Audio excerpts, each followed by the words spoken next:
एक जंगल में एक हाथी और एक बकरी रहते थे। दोनों बहुत पक्के दोस्त थे। दोनों साथ में मिलकर हर दिन खाने की तलाश करते और साथ में ही खाते थे। एक दिन दोनों खाने की तलाश में अपने जंगल से बहुत दूर निकल गए। वहाँ उन्हें एक तालाब दिखाई दिया। उसी तालाब के किनारे एक बेर का पेड़ था। बेर का पेड़ देखकर हाथी और बकरी बहुत खुश हुए। वह दोनों बेर के पेड़ के पास गए।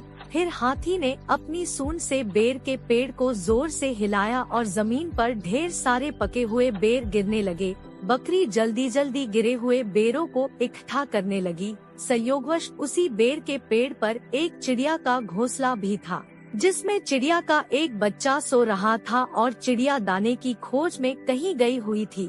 बेर का पेड़ जोर से हिलाने के कारण चिड़िया का बच्चा घोंसले से बाहर तालाब में गिर पड़ा और डूबने लगा।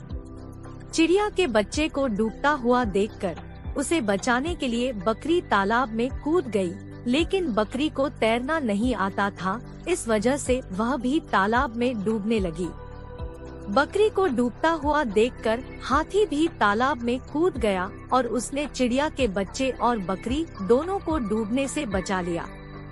इतने में चिड़िया भी वहाँ पर आ गई थी और वह अपने बच्चे को सही सलामत देखकर बहुत खुश हुई। उसने हाथी और बकरी को इसी तालाब और बेर के पेड़ के पास रहने के लिए कहा। तब से हाथी और बकरी भी चिड़िया के साथ उस बेर के पेड़ के नीचे रहने लगे। कुछ ही दिनों में चिड़िया का बच्चा बड़ा हो गया। चिड़िया अपने बच्चे के साथ जंगल में घूमकर आती थी और हाथी और बकरी को जंगल में किस पेड़ पर फल लगे हैं इसकी जानकारी देती थी। इस तरह हाथी, बकरी और चिड़िया मजे में रहते और खाते पीते थे।